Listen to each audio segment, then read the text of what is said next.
Que no estamos soles. Resistencia, amor, liberación.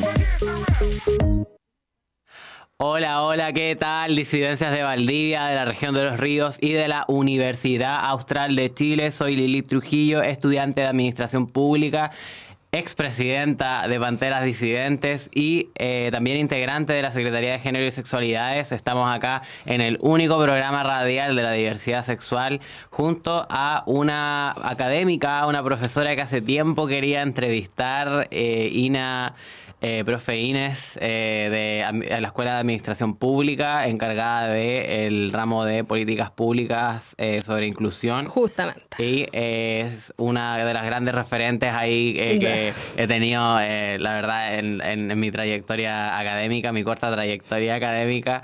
Ahí siempre estaba la profe Ina para ponerle el hombro, ¿no?, a la causa, no solamente por lo que significa en sí el feminismo y las luchas que mantenemos los grupos históricamente marginados en cuanto a brechas de género, sino también para que demos un ejercicio como sociedad acorde al principio de la inclusión, ¿no?, de cualquier grupo, de cualquier persona que haya sido excluida, ¿no? ¿Qué es la inclusión? ¿Qué finalmente se transforma dentro de la vida de las personas cuando son incluidas dentro de un espacio, dentro de una política pública, dentro de la sociedad, ¿no? Es muy interesante ahí qué podemos desprender de este concepto, y para ello agradecida de contar con su presencia, profesora. Muchas gracias por venir. ¡Qué honor!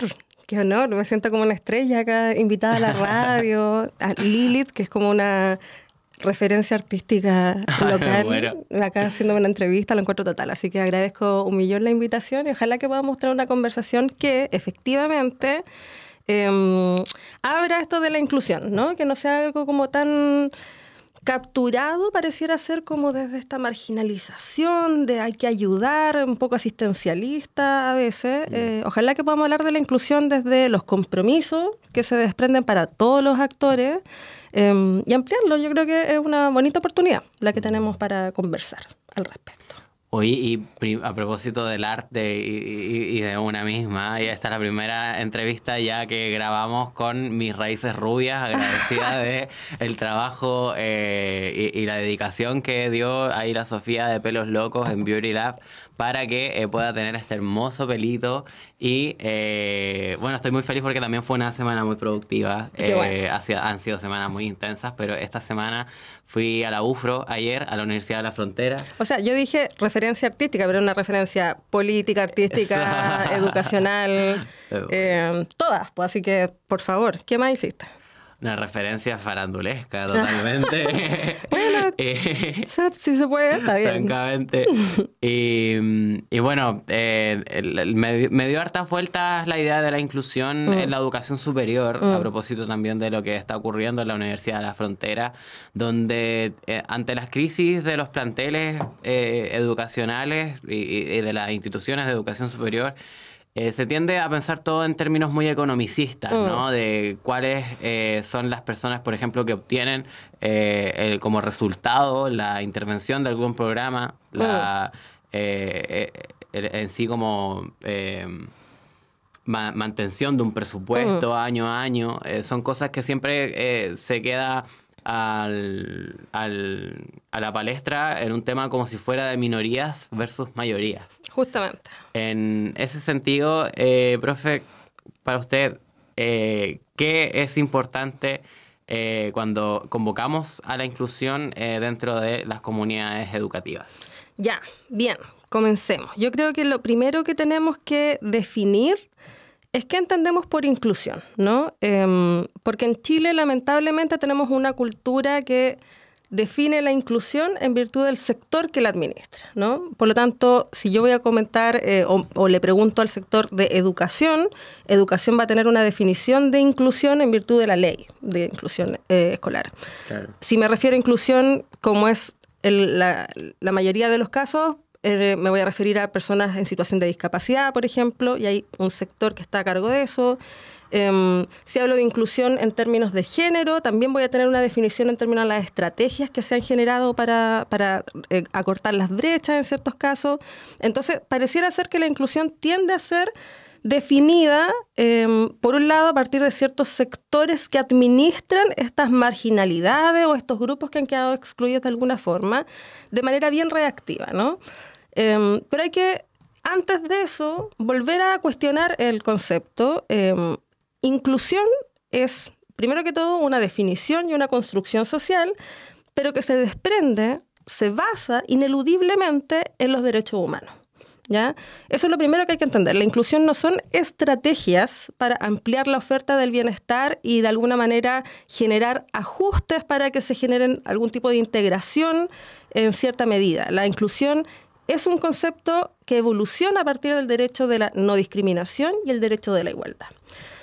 ¿Por qué es tan importante esto? Porque usualmente cuando revisamos políticas de inclusión en educación, en salud, para personas con discapacidad, entre otras, generalmente la normativa es muy clara en decir no discriminación, ¿no? Si tú lees la ley de inclusión escolar, te vas a dar cuenta que el sistema de admisión escolar dice ningún establecimiento puede discriminar a ningún niño por la condición marital de sus padres, por algún tipo de, no sé, creencia religiosa. En el fondo, la ley es muy clara en establecer, en general, cuando se trata de inclusión, la no discriminación, ¿no?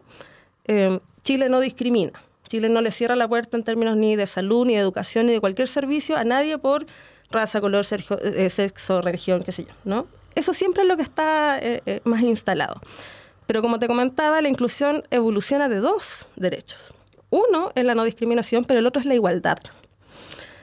Y cuando el Estado asume, por obligación, porque sabemos que el Estado ha ratificado los convenios de derechos humanos internacionales, por lo tanto, no son decisiones voluntariosas, ¿no? El Estado tiene una obligación respecto a la ratificación y a la garantía de los derechos humanos. Cuando el Estado asume estos compromisos y establece que quiere desarrollar políticas de inclusión basadas en la igualdad, no se trata solo con decir acá no le cerramos la puerta a nadie o no le cerramos la puerta a nadie por X condición, sino que también significa que yo tengo que diagnosticar, identificar que hay grupos que históricamente se han visto desventajados respecto a otros y tengo que generar los apoyos para que esos grupos puedan acceder en igualdad de oportunidades con el resto. ¿Te fijas? Entonces, la inclusión no se trata solamente de declarar en la puerta de entrada de un servicio que acá no se va a discriminar por ninguno de estos atributos, sino que también la inclusión significa generar los esfuerzos para que los grupos que históricamente han visto dificultado su acceso al bienestar puedan llegar en igualdad de condiciones. ¿Te fijas? Entonces, es propositiva la inclusión. No es únicamente un check, ¿no? No es únicamente decir tenemos una ley que se dice ser inclusiva, también requiere de esfuerzos para que efectivamente todos lleguemos al mismo momento a la puerta y elijamos en el fondo si queremos entrar o no. ¿Te fijas? Pero es importante plantearlo desde ahí porque significa que el Estado tendría que, tener muy claro cuáles son los grupos que históricamente han sufrido desventajas respecto al otro. Y son desventajas no justificadas, ese es el punto, ¿no? Son desventajas que en el fondo están arrastradas por normatividades sociales o injusticias históricas, no son desventajas que tengan algún sentido en ese relato. Y al identificarlo, entonces tendría que generar los esfuerzos para que estas comunidades participen en igualdad de condiciones con el resto. Y eso no puede ser abordado entonces solo de un sector, porque si uno entiende esa dimensión de una desventaja histórica sobre un grupo, entiende entonces que ese grupo, para que llegue a salud, va a tener que también haber contado con educación, va a tener que haber contado con otro apoyo. ¿Te fijas? Eso, yo creo que como que tendremos que partir primero por la definición de inclusión en términos más propositivos, además de ratificar la no discriminación, ¿no? Pero no detenernos ahí. Profe, ¿y qué sucede, por ejemplo, cuando excluimos a un grupo específico de políticas que tienen un espíritu de inclusión, ¿no? De inclusividad?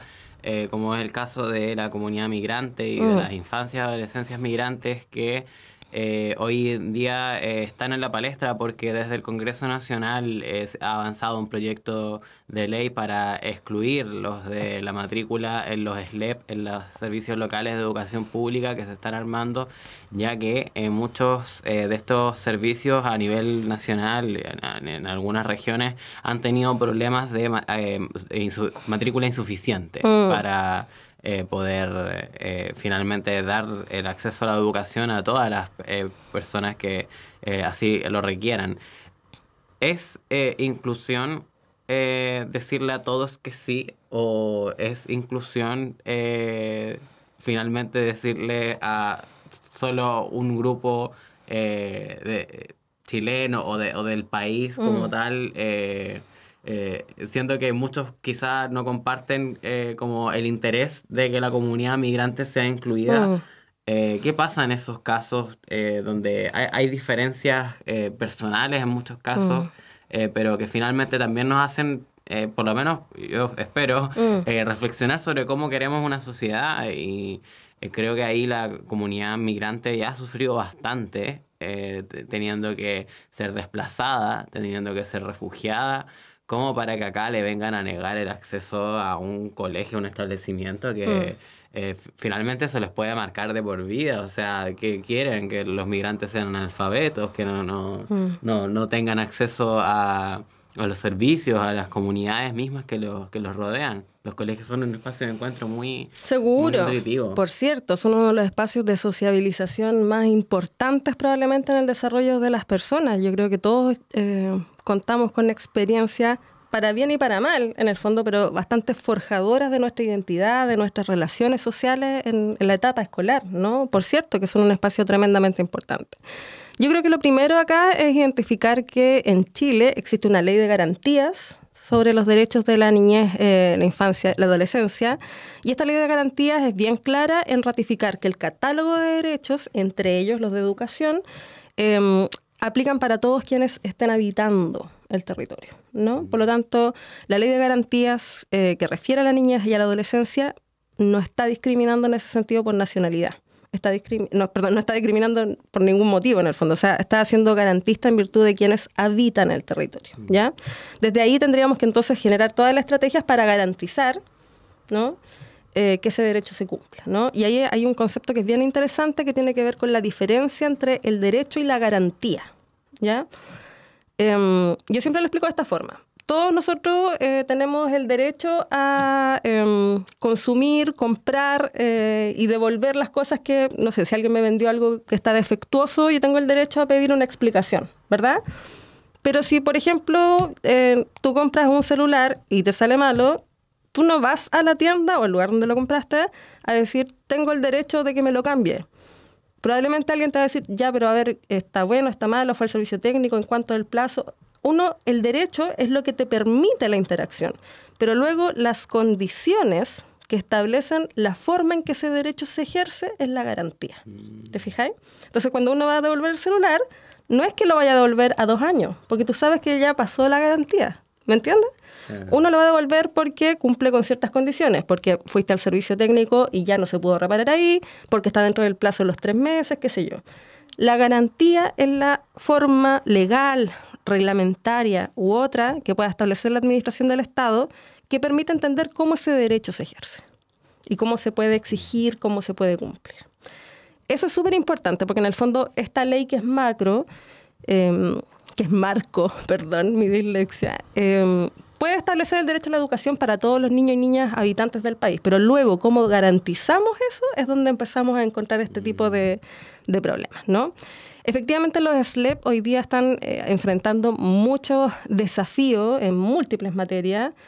Primero porque recibir la administración de la educación que ha sido municipalizada por mucho tiempo ha conllevado un montón de desafíos en términos de, primero, lo administrativo, que tiene que ver con asumir financiamientos, deudas, municipios que también han hecho muy bien la pega y que hoy día no están teniendo esa retribución, municipios que no han hecho también la pega y que en el fondo están traspasando esas deudas.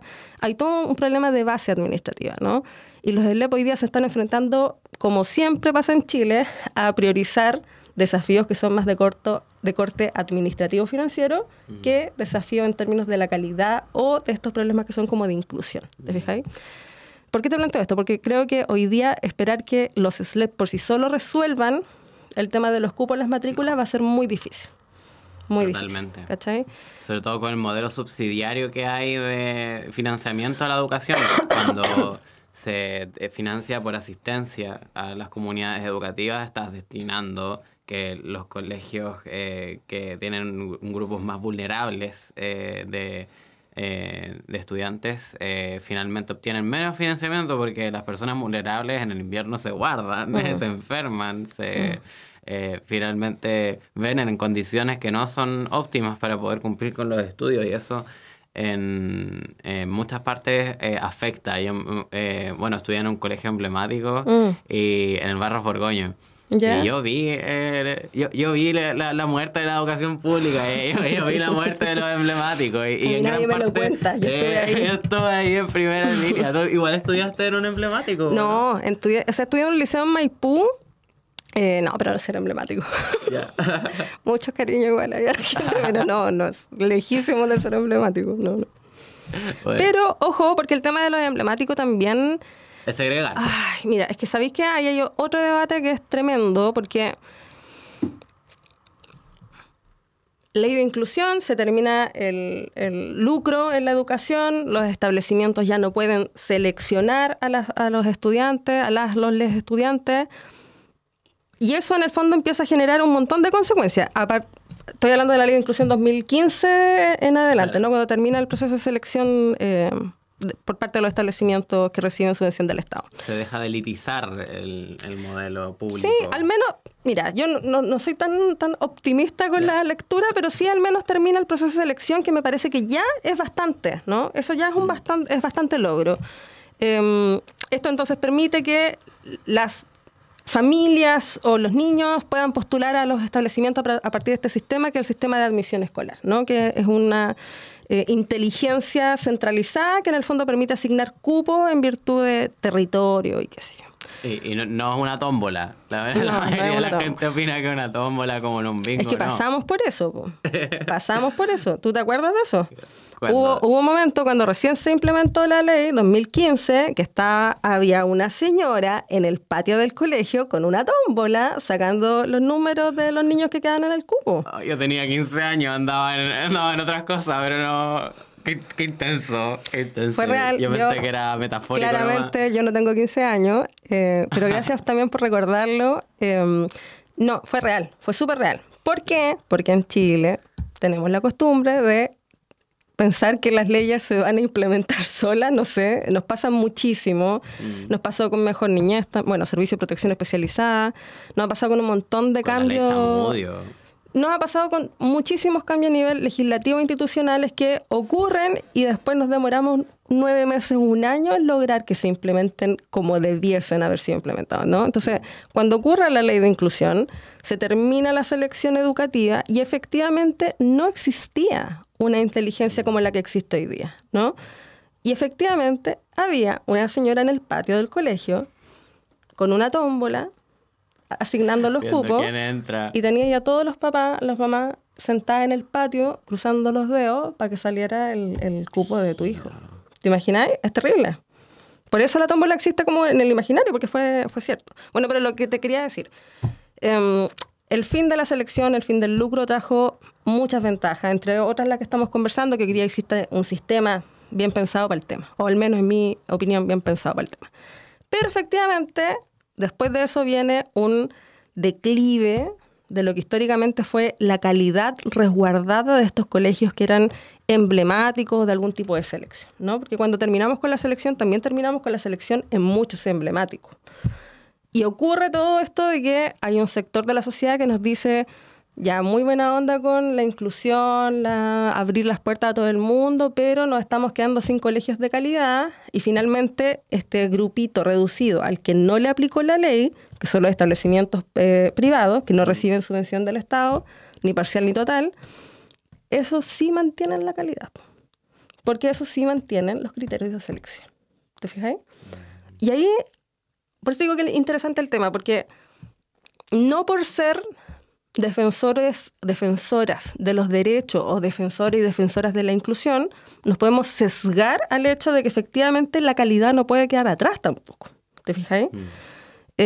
¿Cómo generamos entonces que el sistema, sin retroceder a estrategias selectivas, en un marco de inclusión, permita también garantizar la calidad de los colegios, ¿no? Han surgido distintas estrategias y hay un proyecto de ley que no sé en qué está, que tenía un nombre así como de establecimiento selectivo, no me acuerdo cuál era, pero hablaba un poco como de volver a la lógica de los emblemáticos, sin alterar el modelo de este sistema de admisión escolar, pero agregando un componente que era más bien como resaltando aquellos talentos académicos que podían como concentrarse para que tuviesen una oportunidad de calidad más alta, ¿no? Yo no me cerraría a explorar eso, ¿no? Como yo creo que es importante que en la medida que avancemos con derechos y garantías, también avancemos con calidad. Creo que sería un error quedarnos en discursos muy de bienestar clásico, donde en el fondo sea solo abrir, y no nos preocupemos también de que la prestación, de que el servicio sea también de un estándar alto. ¿Por qué? Porque los niñas, adolescentes merecen un estándar alto.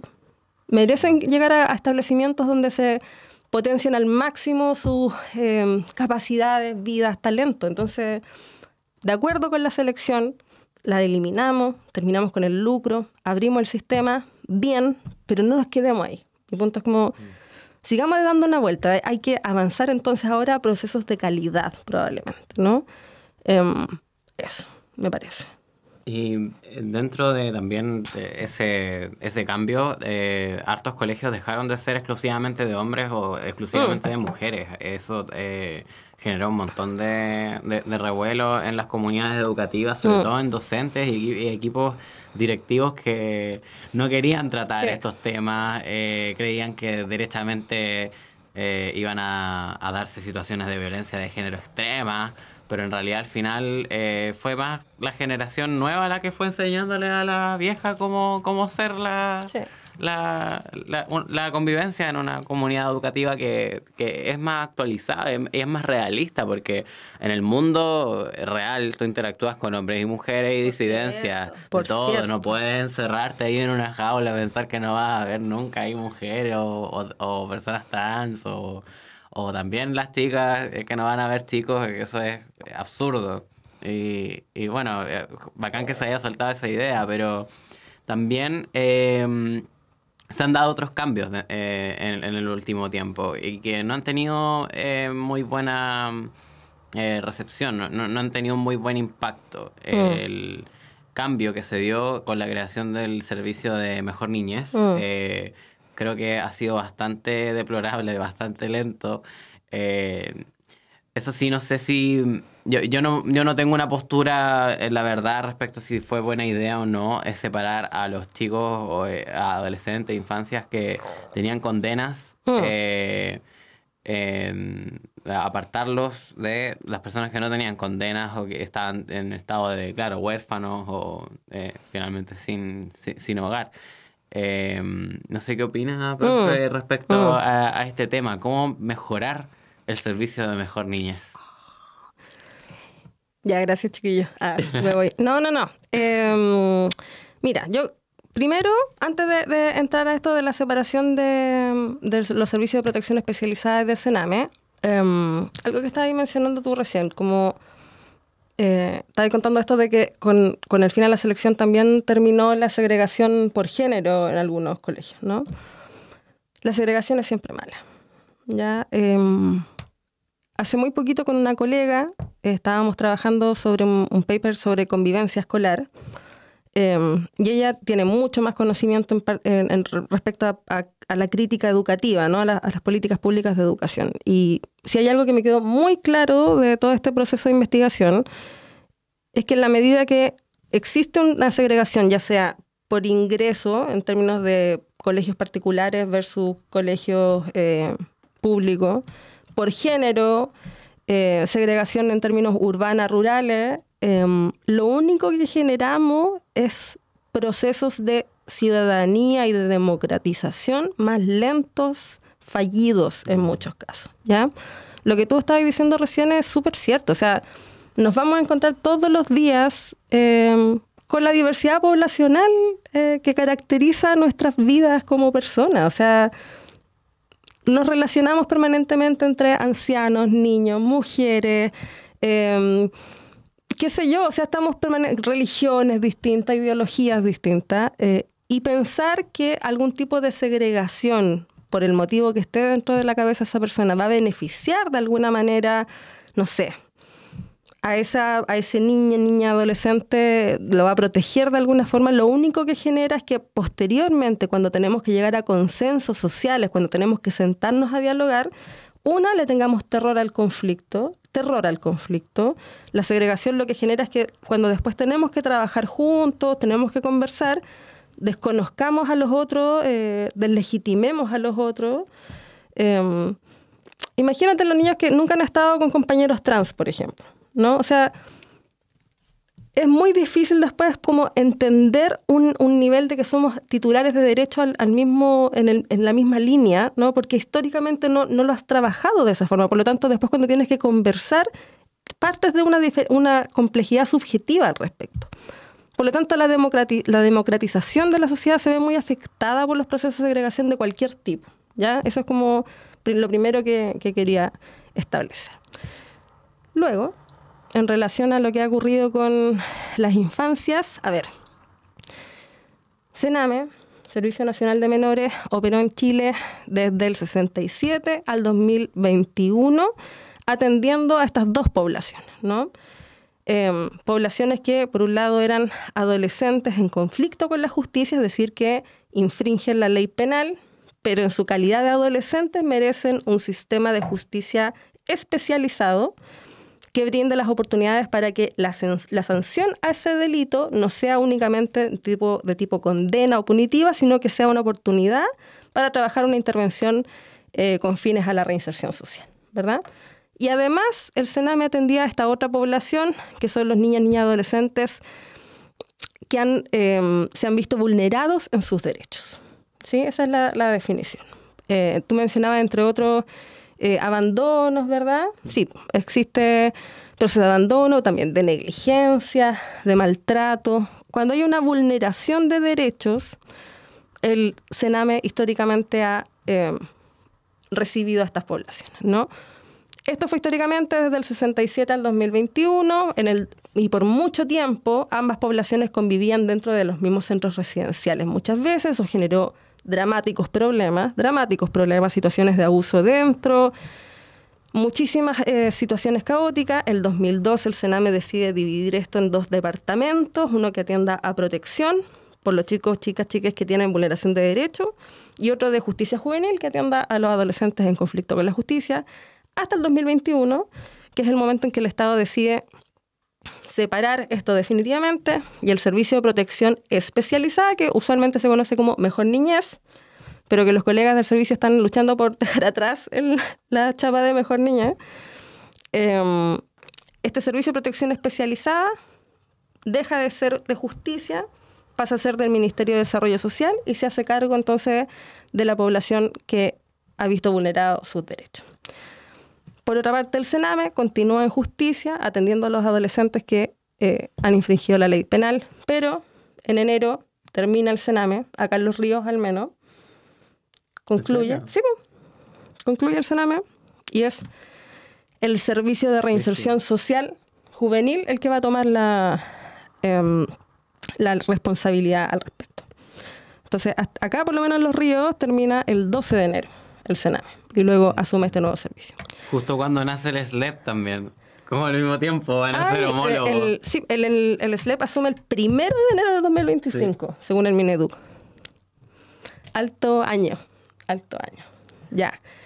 Bueno, ya en todo caso, porque este gobierno que vino de las movilizaciones estudiantiles, harto dejó que desear ahí con esta reforma y estos cambios.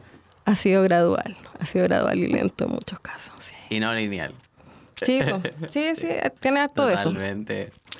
Bien, entonces, cosa que hay que distinguir cuando hablamos de qué tan bien lo ha hecho o cuando tú me preguntas como qué se puede hacer para mejorar. Cosa que hay que distinguir. El Servicio de Protección Especializada, ¿sí?, que hoy día está en el Ministerio de Desarrollo Social, una de las cosas que ha intentado modificar o que ha intentado instalar es un enfoque de menor institucionalización, de menor residencia y de más trabajo en entornos familiares, ¿no? Hay que ser súper cautos cuando uno tiene la idea del Sename o de mejor niñez. Usualmente la población tiende a pensar que estos son hogares de menores o residencia y como que todo el mundo está siempre en situación de un contexto de encierro. Eso es parte de la oferta, ¿no? Hay ofertas residenciales, centros de protección o centros cerrados en el caso del Sename. Existe para una fracción de la población que cumple con ciertos perfiles o que la intervención requiere aquello, pero la gran mayoría de los niños se encuentra en ambientes de medio libre, ¿no? En el caso del Servicio de Protección Especializada, mucha parte de los niños se encuentran en programas ambulatorios, es decir, se mantienen dentro de sus comunidades de origen y hay programas de intervención que van para allá. Cuento esto porque efectivamente aquellas situaciones que se dan de vulneración dentro de los centros o que se dan situaciones de vulneración cuando los niños ya están bajo la responsabilidad del Estado, evidentemente son condenables y no tenemos que tener ningún tapujo ni ningún miedo en poder denunciarlas e ir contra todo para reparar esa situación, ¿ya? De hecho, hace poco el presidente instaló esta comisión asesora de reparación a la vulneración de los derechos de los niños que han estado bajo la tutela del Estado. Aunque dejó fuera a todos los niños que han estado bajo la tutela institucional de las iglesias. Ojo ahí. Intenso. Muy feo eso. Muy la feo. Violencia eclesiástica y... Pero, insisto, o sea, todo lo que sea una vulneración de niños en un contexto de protección del Estado, por supuesto que hay que condenarla. Pero yo también quiero ser súper responsable, cuando tú me haces esta pregunta, quiero ser súper responsable porque soy profe de niñez, porque tengo muchos colegas trabajando en el servicio. Hay mucho de lo que hace el servicio que cumple la garantía de los derechos. Hay mucho de lo que hace el servicio hoy día que acompaña a los niños, a las niñas, a los adolescentes, que acompaña a las familias, que restaura derechos. Yo tengo colegas que se levantan y se acuestan buscando soluciones, llamando a familiares, buscando la alternativa. Hay mucho de eso. Y por eso quiero ser como súper responsable al momento de responderte, porque me parece que efectivamente todo lo que sea una vulneración dentro de la administración estatal debe ser absolutamente condenable, pero sería muy injusto reiterar permanentemente que el Sename o el servicio como totalidad es vulneradora de derechos, porque hay dos problemas que surgen con instalar ese discurso. El primero es que es injusto para muchos de los programas que hacen bien la pega. Hay muchos chiquillos y chiquillas que, a pesar de que tú agotes todas las estrategias para mantenerlos en medios libres en la familia, de verdad necesitan estar protegidos dentro del Estado. Entonces no es que los servicios como que vayan con maldad a sacar a los chiquillos de las casas. En muchos casos es mejor, ¿no? Y lo segundo, que me parece que ahí donde está más es el riesgo del discurso, es que si perpetuamos esta idea de que estos servicios son históricamente vulneradores, como que un poco también dejamos la puerta cerrada a que el Estado pueda hacer su pega. ¿Te fijáis? Le cerramos la puerta porque en el fondo, como te digo, van a haber situaciones donde el Estado va a tener que intervenir. Hay situaciones donde no se puede reparar dentro del origen comunitario familiar. Y si no legitimamos de alguna forma la administración del Estado al respecto, nos vamos a quedar solas. ¿Te fijáis? Entonces, ser bien cautas, todas las personas, como distinguir aquello que hay que condenar y defender aquello que hay que defender. Y yo, sin ser fan, sin ser hincha del Estado como concepto de poder, sí soy fan e hincha de la administración del Estado. Por algo soy administradora pública. Sí. Entonces, a la institución hay que defenderla y dejarla funcionar. Y condenar todo lo que haya que condenar para que no manche ¿no? Para que no vulnere. Pero hay que prestarle paño también, porque si no nos quedamos sin espaldas. O sea, si en el fondo, si deslegitimamos e instauramos esta deslegitimación histórica por parte de los servicios, no nos va a apoyar nadie. O sea, la gente que necesita del Estado son las personas que viven en situaciones de vulnerabilidad más complejas. Las personas que tienen situaciones tanto económicas como educacionales u otro tipo de relaciones, digamos, de mayor capacidad, no están dependiendo del Estado. Pues son las personas que están en desventaja las que necesitan que el Estado funcione. Entonces, tenemos que también legitimar al Estado cuando hace bien las cosas, porque necesitamos que el Estado lo haga bien. Necesitamos que también la gente confíe que el Estado lo va a hacer bien. De otra manera nos estamos un poco disparando en los pies entre todos. ¿Te fijas? Eso pienso. Yo con esa cuña me sentí como se me devolvía toda la esperanza de seguir estudiando la carrera, de toda la vocación de administradora pública, y volvió porque estamos conversando acá con la profesora Ine, profesora del ramo de inclusión de políticas públicas de inclusión de la Escuela de Administración Pública en la Facultad de Ciencias Económicas y Administrativas, donde también tengo el privilegio, el honor de ser la primera mujer trans en haber ingresado a estudiar. Creo que siempre, bueno, ahí ha estado la profe y también la profe Vero, la profe Tibisay, hartas profes, el profe Egon, por supuesto, poniéndole el hombro a este tema porque la inclusión no es simplemente una declaración de principios, ¿no? Es algo que se tiene que ver en la práctica, se tiene que garantizar que esto finalmente se traduce en la posibilidad de acceder al ejercer tus derechos. Y como universidad aún tenemos muchos desafíos y muchos pendientes que hacer. Dentro de mi labor como Secretaría de Género y Sexualidades, CGSEX UACH, he visto este año casos de compañeras embarazadas o compañeras gestantes que han recibido con muy mala actitud la respuesta de su dirección de escuela porque no les permite acceder a flexibilidad académica. Nuestra Universidad Austral de Chile solamente tiene un protocolo para estos casos de personas gestantes y madres y estudiantes que quieran ser madres en el campus de Puerto Montt. Acá no hay un protocolo. Y las direcciones de escuelas no están obligadas a darle flexibilidad académica a las personas gestantes y a las mujeres gestantes que estén cursando pregrado o posgrado.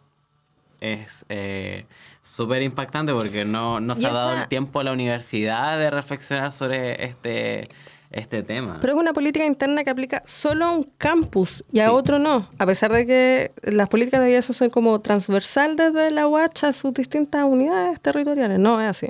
No. Tremendo. No tenía la menor idea. Y de hecho, yo ahora que estaba ahí en la unidad de género dándolo todo con mis labores administrativas que iniciaron este día, veía que las actividades de Cambiar es Avanzar y de la unidad de género allá en Puerto Montt están mucho más avanzadas que acá en Valdivia. Muchísimo. Te estoy hablando de que los eventos allá han tenido más de 1000 asistentes. Bacán, en total. Qué buena. Y sumando todos los padrones, te da un número robusto. Bueno, en cambio acá estamos, de verdad, yo creo que demasiado centrados en una crisis, económica, sin ver que es una crisis administrativa, sin ver que es una crisis también del proyecto educacional que tiene la Universidad Austral. Y creo que tal como tiene el pendiente del caso de las madres y de las estudiantes y les estudiantes que quieren gestar y avanzar con sus estudios, también hay otras cosas pendientes como actualizar el decreto 012-19 que reconoce el cambio de nombre social y la rectificación de datos por vía ley 21.120, la identidad de género. También tenemos pendiente de ver qué sucede con UH Inclusiva. Una unidad que en su momento fue desfinanciada, ya que no cumplió con el avance mínimo de los proyectos como ante la Superintendencia de Educación Superior, y tuvo fondos que tuvo que devolver, fondos de más de 50 millones que tuvo que devolver al Estado, la universidad, con proyectos que iban destinados a hacer rampas, a hacer capacitaciones al personal académico, administrativo, hacer espacios con aislamiento sonoro. Todo eso quedó en nada porque, claro, fue en su momento muy atractivo, sobre todo por las lucas, decirle que sí ahí a la inclusión, firmar, hacer proyectos. La Cita Muñoz, la ex Tira sus encargada palitos. de UH Inclusiva, Tira sus palitos. ex matriarca de nuestra universidad, que fuera en su momento la regalona ahí de rectoría, porque ella es esposa del ex rector Galindo, tuvo una mala administración en muchos proyectos, y uno de los más golpeados fue el de UH Inclusiva. Y eso, sin duda, creo que hasta el día de hoy se siente como algo que todavía queda latente en la comunidad neurodivergente y también en personas discapacitadas. O sea, cuando empezamos allá a cuestionar de nuevo este tema, ya hicieron una rampa como para que paren de reclamar. Le hicieron ahí al lado de la rotonda. Y no da el paso peatonal. Sí. Sabe que es una rampa que da para nada, como que da para la rotonda, no da para el paso peatonal. Eso lo viera alguien del MOP, pues se pone a gritar así como que... O sea, la universidad ahí Pero sí. ha hecho lo que ha podido, sí, pero creo que debemos hacer mucho más, sobre todo siendo que somos la única universidad laica de la región de Los Ríos. Tenemos mucho más que hacer respecto a la inclusión, no solamente de la diversidad sexual, que es por lo que siempre hemos hablado en este programa, sino que hay muchos grupos históricamente marginados que merecen acceder a la educación superior. por cierto. Muy bien. Bom. Sí. Y bueno, vamos a una pequeña pausa con los gustos musicales de la profeína. Ah, ya. Ahora Ahora viene... acá con Villana Antillano, el temón ahí que sacó con Bizarrap, el artista argentino que junto a la española, la Villana, dejaron un hit para la comunidad trans ahí muy, muy latente. Pucha, yo lamento no ser tan joven y no cachar cuál es la música. No, pero sí se escucha. Sí, tampoco es como que la Villana ahí sea No, como sí, del sí, es siglo actual, pasado, ¿no? Sí, es es actual todo el rato. Ya, bacán. Todo el rato. Nos vemos enseguida por las señales de Radio H 90.1 y canal 52843 de la señal Tel Sur.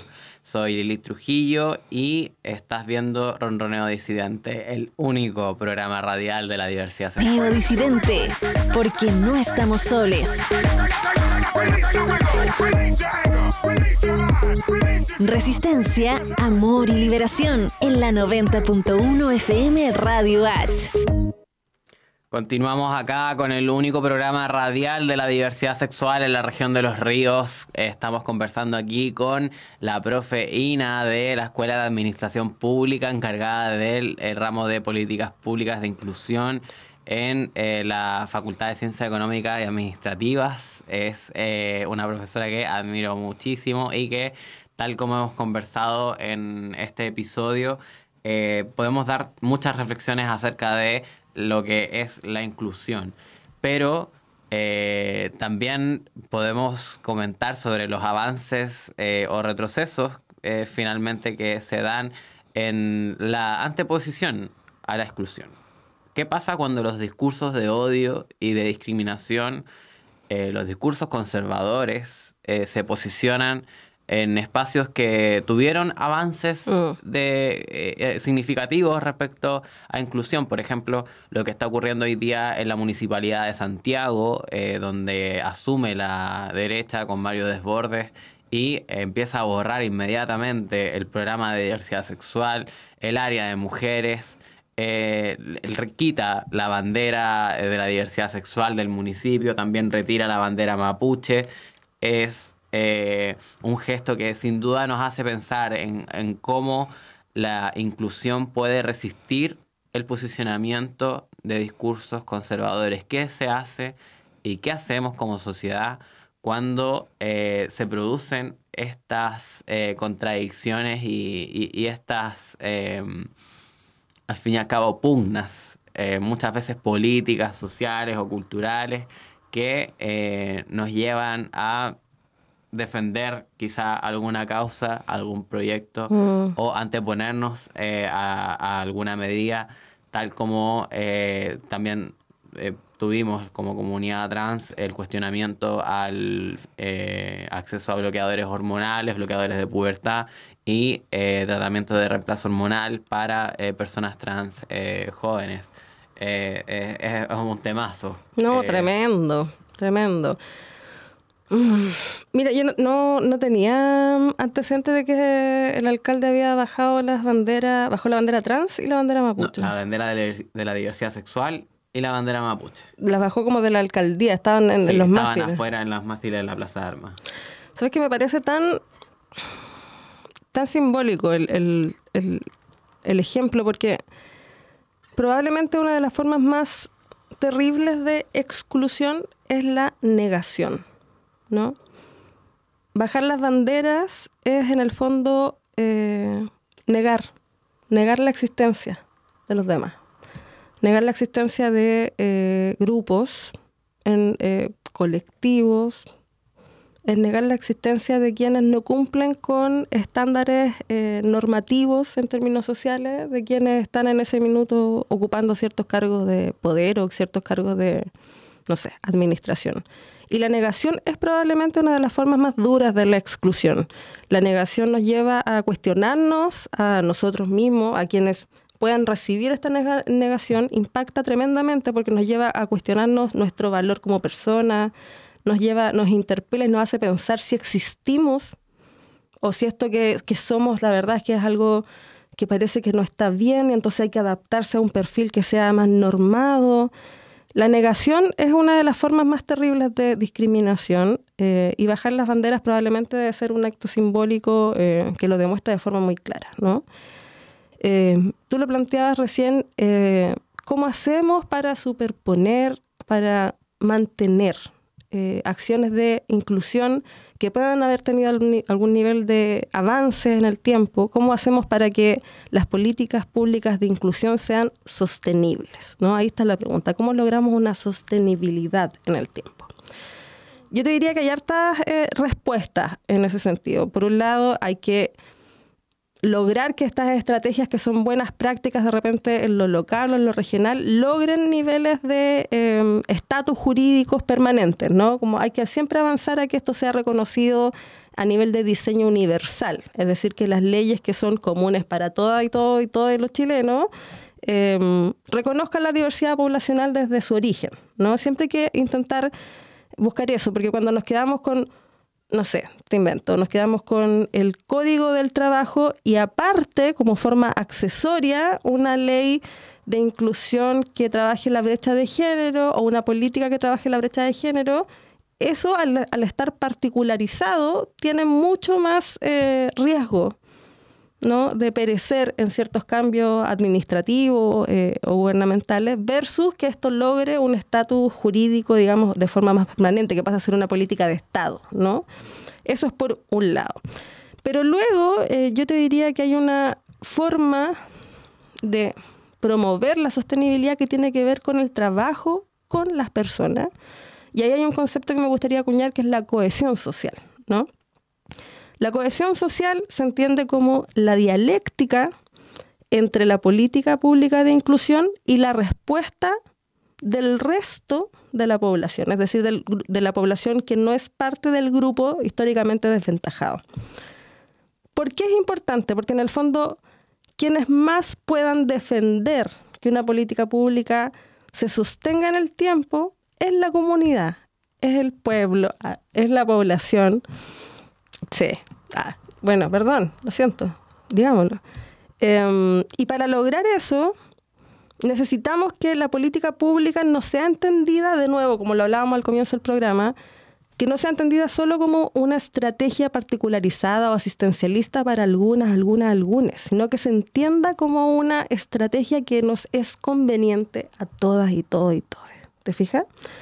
Por lo tanto, cada vez que se implementa una política de inclusión, lo que debiese acompañar esa política es un proceso de concientización social, de difusión, de incorporación, de participación. Tú delante me preguntabas por los chiquillos en situación de migración, por ejemplo, ¿no? Sí, pues podemos sacar de repente una ley express que obligue a los establecimientos a generar cupos y matrículas y podemos generar tal vez alguna respuesta que garantice la educación. Pero si mantenemos comunidades con personas que todavía son resistentes a que sus hijos conversen con hijos de migrantes, no estamos avanzando en una inclusión real, ¿te fijas? Entonces, la política pública de inclusión es muy necesaria, por supuesto, porque necesitamos corregir las brechas, brindar los apoyos, hacer todo lo necesario para que los grupos históricamente desventajados accedan. Pero esto tiene que ir acompañado siempre con un trabajo de concientización y de participación genuino y real con el resto de la población. Porque si no nos hace sentido a todas y todes, vamos a seguir en esta idea de que la inclusión es para algunos desventajados, pobrecitos, y no instalándolo como un principio que debió ser rector, donde a todas y todes nos conviene que la diversidad poblacional esté segura, protegida, garantizada, ¿no? Entonces, me parece que una de las mejores estrategias para la sostenibilidad de ciertas políticas de inclusión es que la gente se apropie de eso, que las personas sean capaces de apropiarse de lo necesario, de lo justo que son, porque de ahí se pueden defender mucho mejor, me parece. Es real. Yo, de hecho, como se vio también en nuestra universidad cuando las personas trans nos empezamos a integrar. La primera persona trans que salió de la universidad, Claudia Encapán, de la Escuela de Obstetricia el año 2006, la pasó pésimo, la pasó horrible. Y es que no había una ley tampoco en ese entonces que le protegiera y que le obligara a la universidad a reconocer su nombre, validar su identidad de género y la pasó horrible.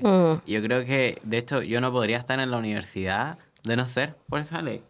Porque esa ley vino primero y después vine yo acá a la universidad postulando. O sea, sería algo que sin duda sería muy diferente si no existiera ese respaldo legal y esa cohesión social en un sentido de que hay una comunidad trans organizada que ha estado pujando estos avances a nivel local.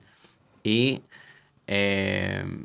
bueno, me emociona harto, la verdad, dar estas vueltas porque acá la profe me ha visto momentos tensos donde he pensado, la verdad, soltar la carrera o abandonarlo todo y creo que ahí es donde más los valores humanos se ponen a prueba, ¿no? Y también en los desafíos que tiene la misma comunidad educativa. Yo creo que en sí, no solamente por lo que significa para un proyecto de vida el estar o mantenerse en la universidad, sino también por lo simbólico que significa que una generación de un grupo históricamente marginado está integrándose a Tremendo. una facultad. Tremendo. Es un proceso histórico, ¿no? Y ahí usted se merece todas las felicitaciones y reconocimientos, por supuesto. Pues. Sí, hay un compañero igual, el Maxim Cisternas, vamos a enviarle ahí nuestro cariñoso saludo porque él también ingresó conmigo. Maxim, que fue alumno mío en niñez. No, el Maxim lo da todo. Yo creo que se va a titular antes que yo. Yo creo que él va a lograr ser la primera persona trans titulada en FASEA.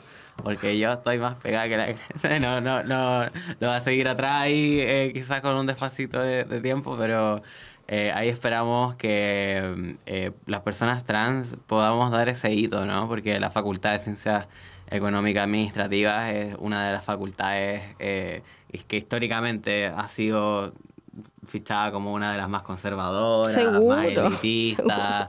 No tengo duda. Es una facultad bien especial y que se nos abran espacios así a nuestra comunidad es súper valioso. Así es. Y bueno, pasando a ya cerrar este programa, queremos enviarle un cariñoso saludo a los micreros.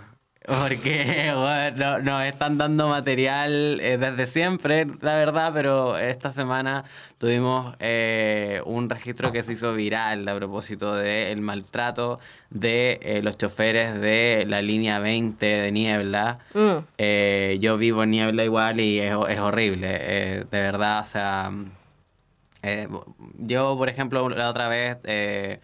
me subí a la micro, luego de que hice dedo, de hecho, y los gallos estaban muy curados, empezaron a dar jugo, decidí bajarme al tiro del auto y ya iba atrasada y ya pasé un momento penca para que después me suba a la micro y al gallo lo que más le interesa es que si era hombre o mujer.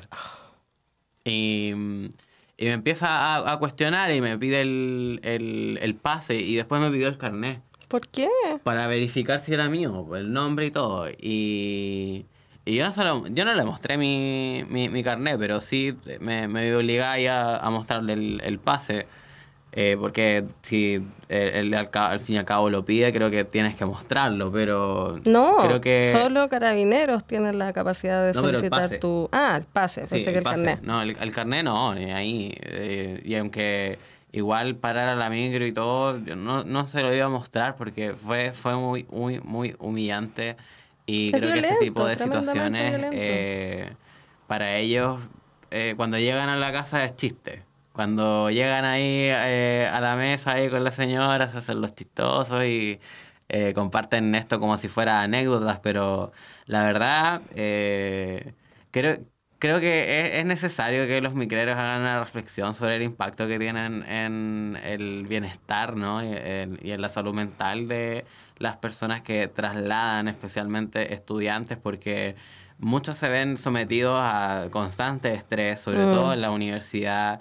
Gente que está endeudada con una institución a la cual tienen que ver todos los días, o sea, es algo que la verdad muchos no abordan bien y si ya tuvieron un mal día, que venga un micrero ahí a pegarte patadas, a decirte que tenés que bajarte de la micro porque no quiso aceptar el precio de la tarifa rebajada a estudiantes, o sea... Es una ridiculez, micreros culiados, Juan, váyanse para la casa. Este programa lo transmiten a las 21 horas, así que tengo permitido decir por lo menos un par de garabatos. Pero en sí, creo que es importante ahí que nuestra alcaldesa se... ¿Pronuncia?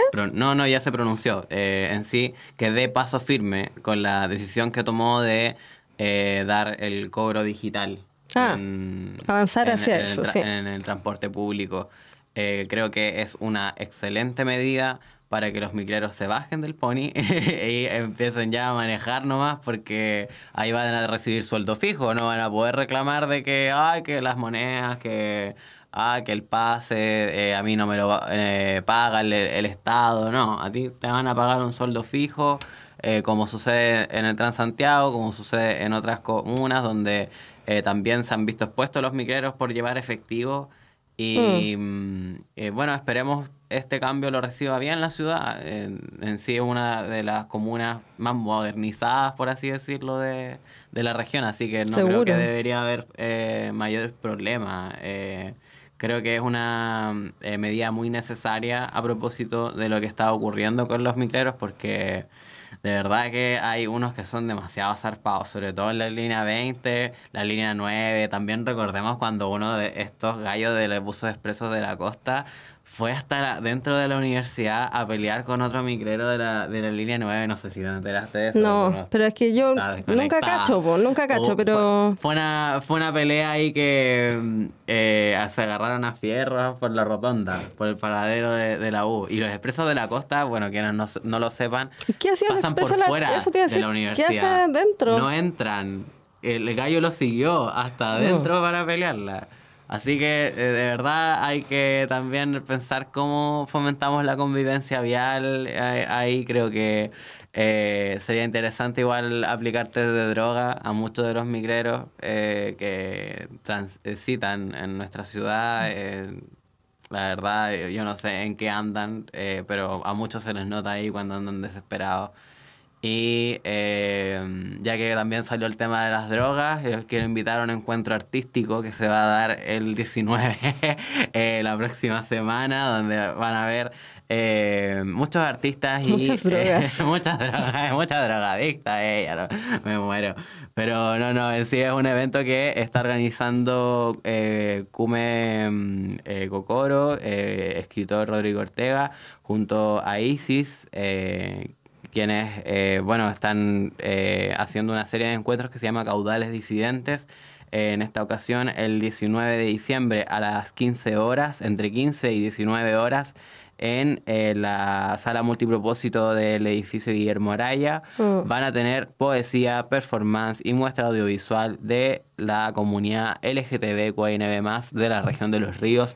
Así que quienes quieran compartir su arte y sus expresiones y su mensaje, a propósito también de lo que conversábamos con Barbachus en el capítulo anterior, de cómo dar a entender los sentimientos, pueden ahí asistir a este encuentro el 19 de diciembre, la próxima semana. Y también, por supuesto, les dejo a todos, todas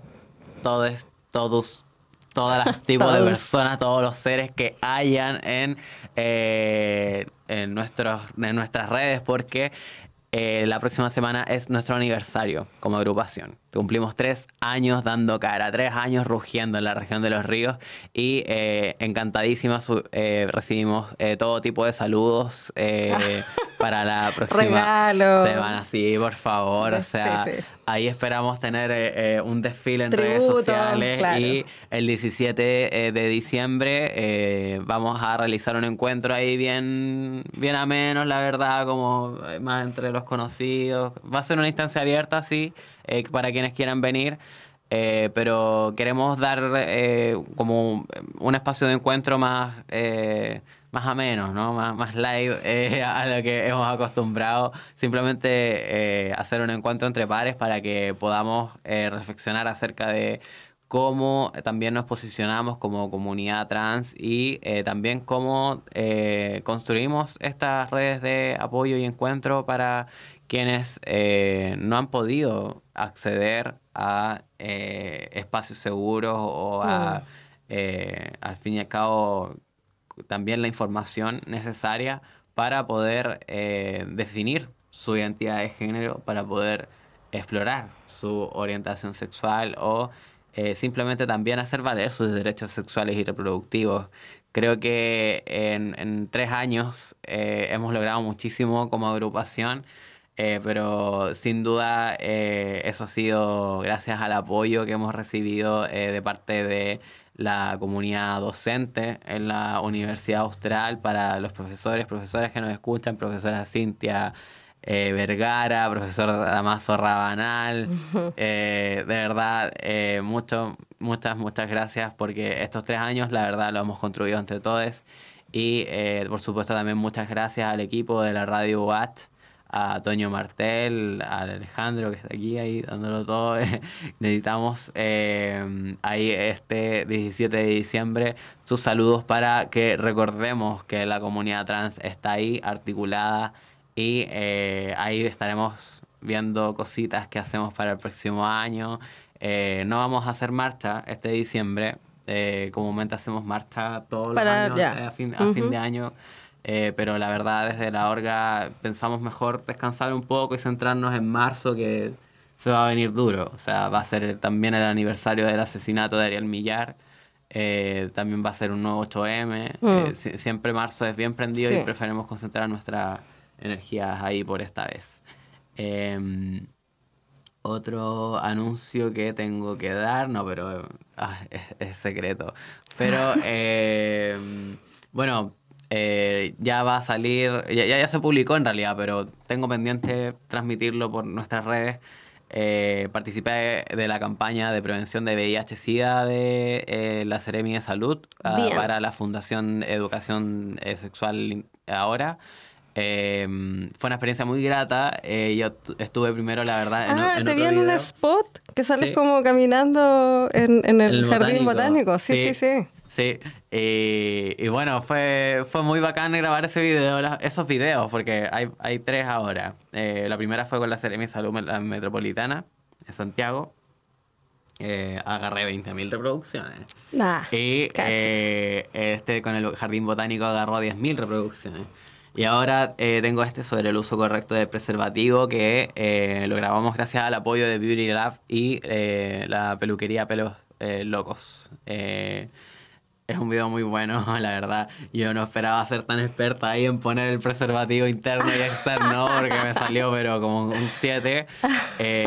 Pero espero que la Universidad Austral valore también esos hitos, porque no es para menos también ser partícipes de esa campaña. Sin duda. Es un tema que siempre hemos tratado de posicionar también desde la universidad, como testeos, con campañas de prevención. Espero ahí se difundan las redes, porque la verdad no recibí el visto bueno con el video del botánico. ¿Ah, no? No. ¿Pero por qué no? No lo recibí. Porque nos invitaron a hacerlo como organización y nos ven como externos, ¿no? O sea, si me hubiera presentado... O sea, ese fue el argumento. Si nos hubiéramos presentado como Secretaría de Género y Sexualidades, hubiera sido como difundido. Y yo quedé así como... Ya, pero pongámonos un poquito de la camiseta entre todos. Sí, pues, o sea, yo creo que igual, bueno, somos casi todas las panteras somos estudiantes del Austral. O sea... Y es lo que estábamos hablando recién, si en el fondo, si los derechos de las personas trans son defendidos solo por las personas trans, no estamos entendiendo nada al final del día. O sea, los derechos de las personas trans son luchas de todas y todas y todas nomás. O sea, no puede ser que no prestemos desde nuestras responsabilidades y privilegios los apoyos y lo que necesite cualquier grupo para pelear por lo que es justo, pues. Ya además que sale muy linda la regia, toma, sí, ¿por qué vamos a dejar de lado lo superficial? Es muy regia la Lilith, sale como toda así cocoroca y está ahí en el botánico. Es muy bueno. Sí, muy buena toma de cámara. Sí. Francamente. Muy buena referencia, porque todos sabemos lo que ocurre ahí en el botánico. Así que, bueno, que no se te olvide. Usa condón. Yo no estudié aquí, ¿eh? Yo no cacho nada. No me ha hecho clases todavía, así para que mí no es responsable de lo que ella diga. No. Para mí el jardín botánico es una experiencia de fauna y flora, naturaleza. No tengo ninguna otra historia. Bueno, hasta aquí dejamos este programa, porque si no vamos a ponernos a hablar más cosas y todavía no. Nos quedan los últimos episodios, ahí nos estaremos viendo por las señales de Radio Watch 90.1 y canal 52 y 843 de la señal del sur. Soy Lilith Trujillo, estudiante de Administración Pública, fundadora de Panteras Disidentes e integrante de la Secretaría de Género y Sexualidades. Estuve aquí con mi queridísima profe Ina. Muchas gracias. Un gusto, un privilegio. La Lilith es nuestra estudiante destacada porque ha luchado con todo, es valiente, se la puede, se merece todas las flores que le llegan. Y así que vamos con todo. Y dentro de la carrera pongámosle bueno también, pues, para que salgamos ahí bien. Luego. Como grandes colegas. Ya, bien. Eso. Gracias por la invitación. Nos vemos. Es todo por hoy. Nos encontramos la próxima semana en Ronroneo Disidente. Porque no estamos soles. Resistencia, amor y liberación por Radio H.